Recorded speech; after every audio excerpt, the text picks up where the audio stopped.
না, এখানে দুর্নীতি তো আসলে কোনোদিন আপনি একদম জিরো করতে পারবেন না।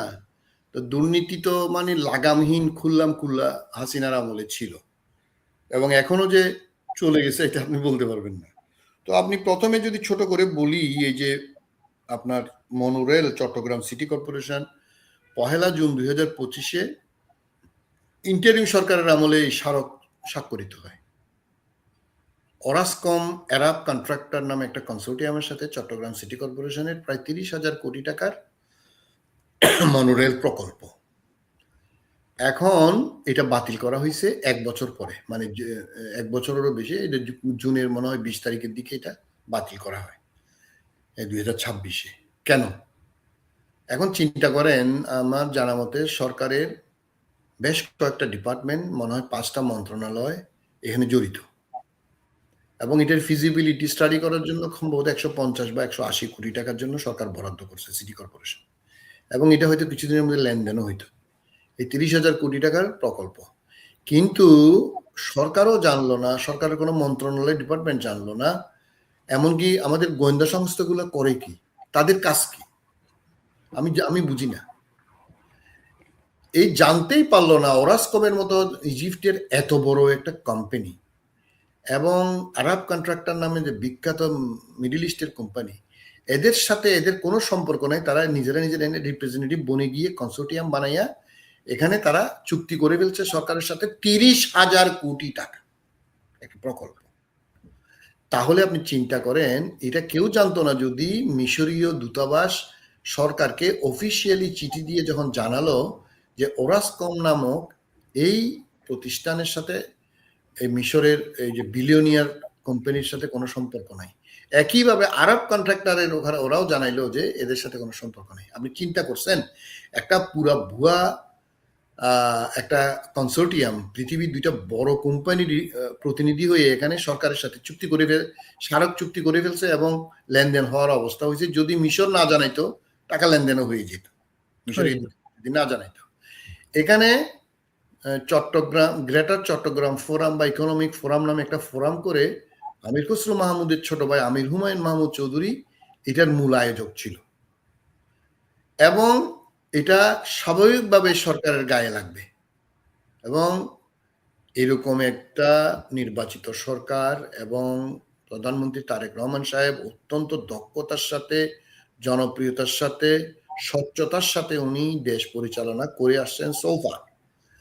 উনার এরকম মন্ত্রিসভার একজন মন্ত্রীর, মানে বলতে গেলে অত্যন্ত গুরুত্বপূর্ণ মন্ত্রণালয় অর্থমন্ত্রীর ছোট ভাই যদি এইরকম একটা ভুয়া কোম্পানির সাথে, দেশের দ্বিতীয় বৃহত্তম সিটি কর্পোরেশনের এরকম ভুয়া কোম্পানির সাথে চুক্তি করায়, তাহলে সরকারের ভাবমূর্তি কি থাকে? আমাকে বলেন। এগুলার ব্যাপারে আমাদেরকে সোচ্চার হতে হবে। যাই হোক, ভাগ্য ভালো, বেটার লেট দেন নেভার একটা কথা আছে। সরকার জানতে পারছে, মিশরের দূতাবাসের মাধ্যমে হলেও চুক্তিটা বাতিল করা হয়েছে, ফলে কোনো দুর্নীতি অফিসিয়ালি বা আনঅফিসিয়ালি এখানে হতে পারে নাই। কিন্তু আমার প্রশ্ন হচ্ছে, সরকারের 5টা মন্ত্রণালয় বা 10টা ডিপার্টমেন্ট বা গোয়েন্দা সংস্থা এত বড় একটা প্রকল্প যাচাই বাছাই না করে কিভাবে চুক্তি করলো, এবং কিভাবে তার সাথে মাসের পর মাস, এমনকি 1-1.5 বছর এইরকম চালিয়ে গেল? এটা একটা বিশাল একটা কোয়েশ্চেন। এটা তো মাফিয়া সরকার না, এটা তো গণতান্ত্রিক সরকার। এখন আমি আপনার সাথে কথা বলবো, আমার পিছনে ব্যাকগ্রাউন্ড কি এটা আমি জানলাম না। আমি 30,000 কোটি টাকা চুক্তি করে দিলাম, আমি সে দেশের রাষ্ট্রকে জানাইলাম না, সে দেশের দূতাবাসকে জানাইলাম না, আমি যাচাই বাছাই করলাম না। এটা কিভাবে, মানে আমাদের আমলাতন্ত্র, আমাদের রাজনীতিতন্ত্র, আমাদের প্রকৌশলীরা যে কিরকম অথর্ব, কিরকম অযোগ্য, এবং কিরকম দেশপ্রেমের বালাই যে এদের পিছনে নাই। সবসময় তো শুধু রাজনীতিবিদদের আমরা দোষ দিই, রাজনীতিবিদদের দোষ তো আছেই, কিন্তু এই যে যারা আমলা, এই যে যারা গোয়েন্দা সংস্থায় আছে, এই যে যারা ব্যাংকে আছে, তারা যে এতগুলো কার্যক্রমে যে তারা একবারও প্রশ্ন করলো না যে হু রিয়েলি দেয়ার, তারা আসলে কে? এইটা আমি কোয়েশ্চেন রাখলাম। যাই হোক, ভাগ্য ভালো যে আরো বড় বিপদের থেকে বাংলাদেশ বেঁচে গেছে। এরপরে আপনি যে বললেন বাংলাদেশ রেলওয়ে, বাংলাদেশ রেলওয়ে এটা তো বলতে পারেন মানে বাংলাদেশের ও অনেকগুলা বড় বড় দুর্নীতির আখড়ার মধ্যে এটা আরেকটা। এখন যে পত্রিকা, এটা পত্রিকার নিউজ, আপনি দেখছেন কিনা, এটা হ্যাঁ হচ্ছে কি দেখেছি। দৈনিক ঈশান পত্রিকা, এটা খুব সম্ভবত পরশুদিন না 22 তারিখ উঠছে। সেটা হচ্ছে পদ্মা রেল সেতু সংযোগ প্রকল্প, চট্টগ্রাম কক্সবাজার ব্রডগেজ রেলপথ সম্প্রসারণ প্রকল্প, এগুলোতে প্রায় 19,000 কোটি টাকার দুর্নীতি হয়েছে। তার মধ্যে সবচেয়ে বড় দুর্নীতি হয়েছে রেল সেতু। 39,000 কোটি টাকার এই প্রকল্পে অডিট আপত্তি আছে 13,000 কোটি টাকার বেশি এখানে লোপাট হয়েছে বলে হাসিনার এই যে প্রকল্প। এখন এই প্রকল্পের যে প্রকল্প পরিচালক, এই যে নাম হচ্ছে তার কি আফজাল, ভারপ্রাপ্ত ডাইরেক্টর জেনারেল আফজাল হোসেন। এই আফজাল হোসেন হচ্ছে শেখ রেহানার কেশিয়ার বলা হতো তাকে। আপনি বুঝেন একজন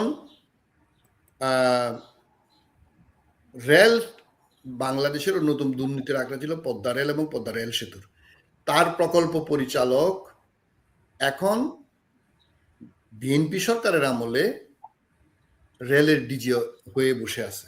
এবং সবচেয়ে মজার ব্যাপার হচ্ছে সে আওয়ামী লীগ থেকে ইন্টারিমের থেকে এখন বিএনপির এই এখনো 4 মাস টিকে আছে এবং তার বিরুদ্ধে দুর্নীতির কোনো শেষ নাই। সে ছিল শেখ রেহানা ওবায়দুল কাদের, এটাকে বলা হচ্ছে। এর মধ্যে অন্যতম শেখ হাসিনার বাপের টাকায় নির্মিত পদ্মা সেতু রেল সংযোগ এই প্রকল্পের পিডি ছিলেন আফজাল হোসেন। তখন থেকে আফজাল হোসেন শেখ পরিবারের সদস্য পাওয়ারফুল উমেন নামে খ্যাত শেখ রেহানার কালেক্টর বনে যান। এই দেখেন। এবং 5ই আগস্টের পরে যখন ইন্টারিম সরকার নেয় তখন তার পরিস্থিতি একটু প্রতিকূল হয়ে যায়, কিন্তু সে 2-1 মাসের মধ্যে অনুকূল করে একজন বা দুজন সমন্বয়কারীকে ব্যবহার করে, এবং সমন্বয়কারীদের মধ্যে যে একজন উপদেষ্টা ছিল আসিফ মোহাম্মদ সজীব ভুঁইয়াকে ব্যবহার করে সেই সময়ে রেল উপদেষ্টা ফজল কবির খানের মাধ্যমে সে আপনার 8ই ডিসেম্বর ভারপ্রাপ্ত মহাপরিচালক হিসেবে যে দায়িত্ব পেয়ে যায়, আজ পর্যন্ত বহাল তবিয়তে আছে। মানে সেই 1-1.5 বছর ধরে চলতেছে। আচ্ছা, এখানে একটা বিশাল চক্র এখানে জড়িত, এই রেলের দুর্নীতি এবং রেলের যে একটা ঠিকাদারের গ্রুপ আছে, হ্যাঁ, আফসার আলী বিশ্বাস নামে, সে নাকি এটা নিয়ন্ত্রণ করে। এই যে এখানে পত্রিকা সব আছে। তারপরে হলো আরো কিছু লোক এখানে জড়িত, এগুলার নাম এই পত্রিকায় সব আসছে। আমি আপনাকে যদি 2-একটা নাম বলি, সেগুলো হচ্ছে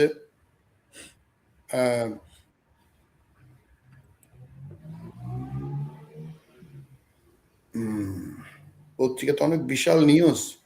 হ্যাঁ এটা বিশাল একটা নিউজ। বিশাল একটা নিউজ। এই যে এটা পাইছি, এটা হচ্ছে আফজাল একটা সিন্ডিকেট আছে, সেটা হচ্ছে বেলাল সরকার। ওই যে ঠিকাদার আফসার আলীর কথা তো বললাম, বিশ্বাস বিল্ডার্স নাকি জানি কি, তারপরে এখানে আছে ফকির মহিউদ্দিন, এরকম আশফাক তরিকুল, এরা একটা গ্রুপ। এবং আফসার আলী বিশ্বাস হচ্ছে নাকি পুরা রেলের এই মানে এই আফজাল হোসেন যে ভারপ্রাপ্ত ডিজি, তার পক্ষে এই পুরা ঠিকাদার, ব্যবসা এবং ট্রান্সফার, পোস্টিং এগুলো সে নিয়ন্ত্রণ করে। তো এখানে সংস্থাপন সচিব যে বর্তমান, সে জড়িত বলে শোনা যাচ্ছে, ওইটার না, ওর তার নামও আছে।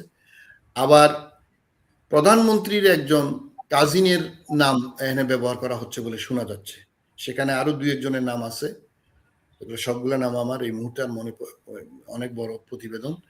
আমার এখন প্রশ্ন হচ্ছে, রেল সচিব, ক্যাবিনেট সচিব, তারপরে প্রিন্সিপাল সচিব, তারপরে হচ্ছে সংস্থাপন উপদেষ্টা ইসমাইল জবিউল্লাহ, তারপরে সংস্থাপন প্রতিমন্ত্রী মিস্টার বারি, আপনারা কি করতেছেন? রেলমন্ত্রী রবিউল সাহেব, আপনি কি করতেছেন? শেখ রেহানার কালেক্টর বয় আফজাল হোসেন এখনো ভারপ্রাপ্ত ডিজি। শোনা যাচ্ছে তার বাড়ি টাঙ্গাইল, ওখানে এক মন্ত্রী প্রতিমন্ত্রীকে ব্যবহার করার চেষ্টা করা হচ্ছে শুনতেছি। আবার শোনা যাচ্ছে আপনার 2-1 জন, সবাই তো আর ভালো না, 2-1 জন এমপিকে ব্যবহার করে সে কোটি কোটি শত কোটি টাকা ব্যবহার করে সে তার থেকে 3 জন সিনিয়রকে ডিঙ্গিয়ে তাকে ভারপ্রাপ্ত ডিজি করা হয়েছে। এই 3 জনের মধ্যে একজন অলরেডি রিটায়ারমেন্টে চলে গেছে, আরো 2 জন আছে। তাহলে এই রেলের এই দুর্নীতিতে বিএনপি, এই যে বিশেষ করে তারেক রহমান সাহেবের সরকার, উনি যে বাংলাদেশ গড়তে চাচ্ছে, এই যে রেলের যে বিশাল বিশাল প্রকল্প আসবে, তার মতো একজন দুর্নীতিবাজ, হাসিনার লোক, রেহানার কালেক্টর বয়, এই আফজাল হোসেনকে এই মহাপরিচালক রেখে কিভাবে আপনি রেল চালাবেন? রেল মন্ত্রী মিস্টার রবিউল, রেল প্রতিমন্ত্রী মিস্টার হাবিবুর রশিদ এবং সংস্থাপন সচিব এবং রেল সচিবের প্রতি আপনাদেরকে অনুরোধ করব, 2 মন্ত্রী তো এরা তো বিএনপির মানুষ, এরা বিএনপির নেতা, এবং যে 2 জন আমলার কথা বলতেছি, বারী সাহেব আপনিও একসময় আমলা ছিলেন, এখন মন্ত্রী হয়েছেন, সংস্থাপন প্রতিমন্ত্রী, এবং রেল সচিব এবং সংস্থাপন সচিবকে অনুরোধ করব, আপনারা কি হাসিনার এবং রেহানার ব্লু আইড বয় একই কি রাখতে চান? একই কি এরে দিয়ে কি বিএনপি ডুবাইতে চাচ্ছেন? তার বিরুদ্ধে যে দুর্নীতির অভিযোগ আছে, এগুলোর কি হলো? সে যে অডিট আপত্তি করছে 39,000 কোটি রেল প্রকল্পের, সেখানে 13,000 কোটি টাকার যে অডিট আপত্তি দিছে, এটার কি হলো? তাকে সে আওয়ামী লীগের আমলেও ছিল এবং ইন্টারিম আমলেও ছিল, এখনো বহাল তবিয়তা আছে। তার মানেটা কি? তার মানে সে কি ওই যে বাম হাতের কারবার খুব ভালো জানে? সে কি আন্ডারহ্যান্ড কাজ খুব ভালো জানে? অবিলম্বে এইসব দুর্নীতিবাজ এবং চট্টগ্রামের মনোরেল প্রকল্পের সাথে যারা বিএনপি সরকারকে হেয় প্রতিপন্ন করছে, এই 2 ব্যাপারে আমি প্রধানমন্ত্রীর হস্তক্ষেপ কামনা করি। এবং শুধু এই 2 প্রকল্প বলে কোনো কথা নাই, এই 2 ডিপার্টমেন্ট বলে কোনো কথা নাই।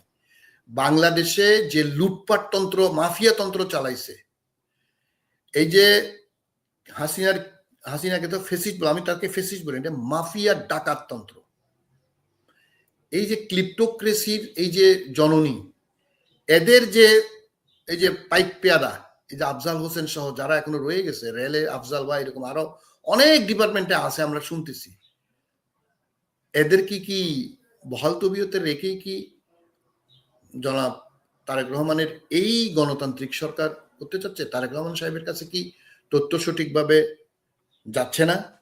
অথবা মন্ত্রী মহোদয় আপনারা কি ভয় পাচ্ছেন, নাকি আপনারাও বেচা কিনে হয়ে গেছেন?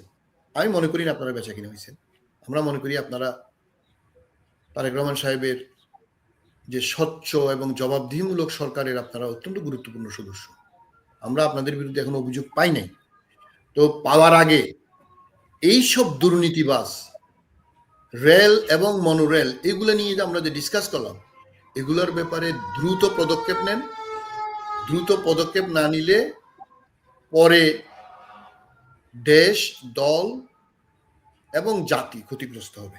তো আপনাদেরকে অনুরোধ করব, আপনারা দ্রুত বাংলাদেশের এই যে আমাদের প্রধানমন্ত্রী তারেক রহমান সাহেব যেরকম স্বচ্ছতা, জবাবদিহিতা এবং উনি যেভাবে অতি সাধারণভাবে চলাফেরা করে, আমরা কোটি কোটি টাকার দুর্নীতি, শত কোটি টাকার দুর্নীতি শুনতেছি, দয়া করে বিএনপিকে আর ডুবাবেন না। বিএনপি মানুষের দল।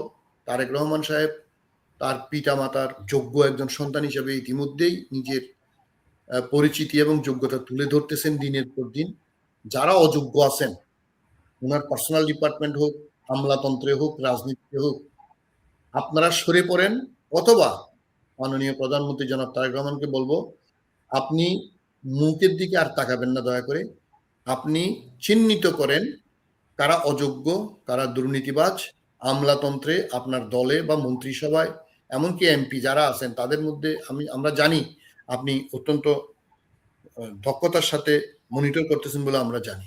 কিন্তু আমাদের কাছে যেসব তথ্য আসছে, এই যে শেখ হাসিনা এবং রেহানার ভূত যারা রয়ে গেছে, এদেরকে দুই একটা আমরা আপনাদেরকে চিহ্নিত করার চেষ্টা করব। আমাদের কথা আপনি শোনার দরকার নাই, আমরা কথা বলবো, আপনি ইনভেস্টিগেট করেন। একজন লোকের বিরুদ্ধে 13,000 কোটি টাকার অডিট আপত্তি সরকার আছে, এবং এইটা এখন চুপ করে থাকবে এবং সে দিনের পর দিন তদবির করে যাবে এবং এখনো কন্টিনিউ করবে, হাসিনার আমল, ইন্টারিমের আমল, এই সরকারের আমল, তাহলে এটা তো হতে পারে না। সুতরাং দেখুন বেল সহ দুর্নীতিবাজ যত প্রতিষ্ঠান আছে, আপনি তো রাতারাতি, আমি বলবো না যে সবকিছু করতে পারবেন, কিন্তু ধীরে ধীরে 5, 10, 20, 30, 40, 50% যদি করতে পারেন দুর্নীতিমুক্ত, তাতেই দেশ সোনায় সোহাগা হবে।